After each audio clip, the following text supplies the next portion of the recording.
Today I'm going to be talking a little bit about Operation 7, the good, the bad, and the ugly. I'm going to start off with some of the good, as they did do a lot of good with the operation. Only thing is it's already Operation 7, and it's a little late for the good. We're going to see, though, if it carries into the start of Gear 6, because I know a lot of you wanted to see lambent enemies in the game. I think it's pretty cool as well, and they are added into the game for the PvE. Also, they did do one really nice change with the Horde Frenzy, which allows two different bosses that rapidly invalidate low cover positions, like the Castro or the Swarmok. I mean, the Flock, I don't really see that much of a problem, but the Sentinel and the Wakutu spawns generally last too, so it's not that big of a deal. But if you had a Castro and a Swarmok, or a Castro and a Sentinel, Castro and Sentinel were very often spawned at the same point in time. It could be highly annoying, and unless your team all was maxed, it could be almost basically a guaranteed wipe. You had to take out one very quickly. But anyway, that has been changed, so you don't get two of them at once. So that is very good. They added flashbang grenades into the fabricator, something they said they couldn't do because there was no space. So I'm not sure if that was a lie or they just never did it.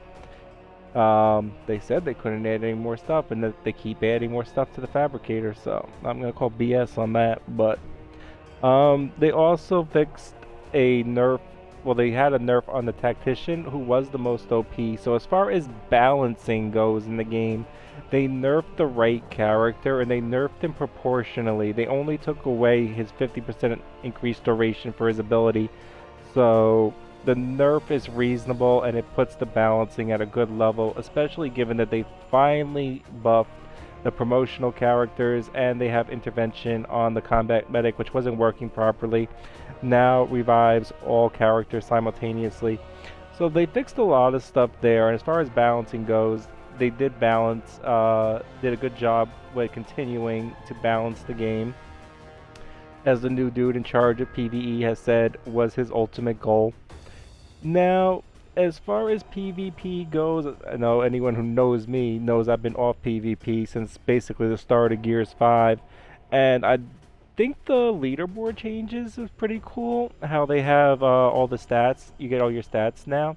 What I don't think is going to work out too well, and only time will tell, is that they are removing the crossplay, so now you're automatically matched with PC for console. Now, they're saying that because the new Xboxes have the frame rate. Problem is, at this moment, it's a little early to do it because a lot of people still don't have those consoles. A lot of people wanting those consoles still don't have those consoles. And even more so, the people that play console because they don't want to play mouse and keyboard.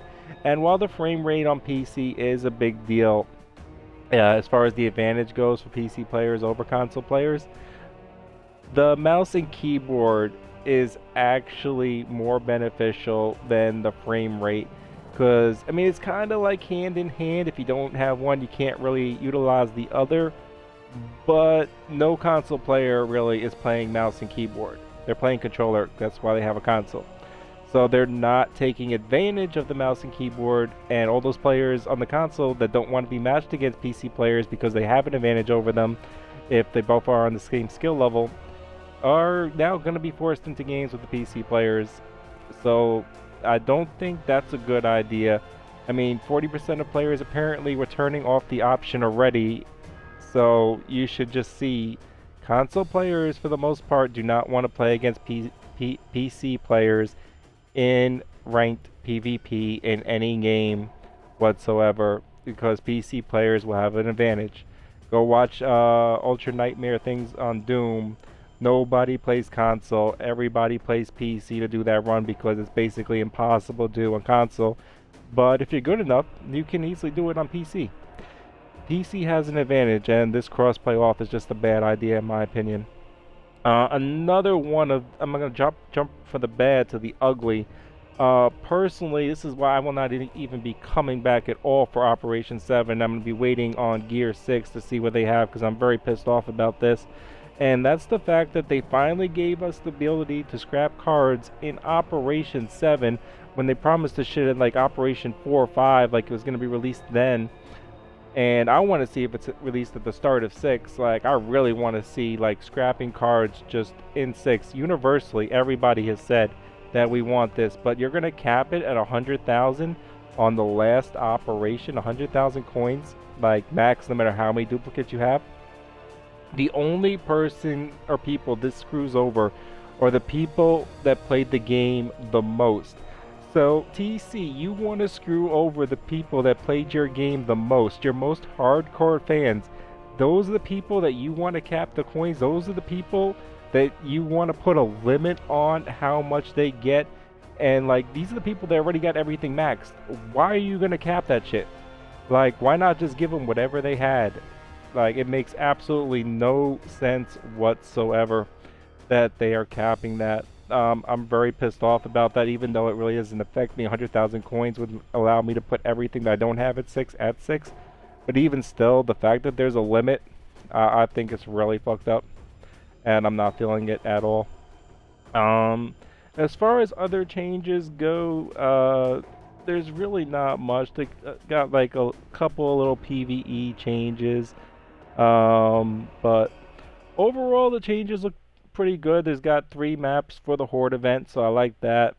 But I'll tell you, oh yeah, there is one other thing. The PvP actually does have finally mutators for their custom verses, which, I mean, like there just should be. People like mutators, and for the custom, there's no reason why there shouldn't be mutators in custom PvP. So I just want to see, personally, I'm off Gears 5 until Gears 6 comes out, and I'm going to see how that goes, but I want to see how many of these changes, like the ones that everybody did want, like the Lambit, scrapping cards, mutators for PvP. I mean, personally, I think PvP, they're going to have to do one or two things. They're going to have to just say, fuck the idea that we can make this a balanced all-around shooter, because they can't. They failed at it. The cover system and wall bouncing just negates that. It just has to be an all-out shotgun battle like it was in Gears 2 and 3, or they're just gonna have a train wreck, and they're just gonna have to keep trying to make changes and watching them fail and watch their game crash and burn on 6 for at least as far as versus goes.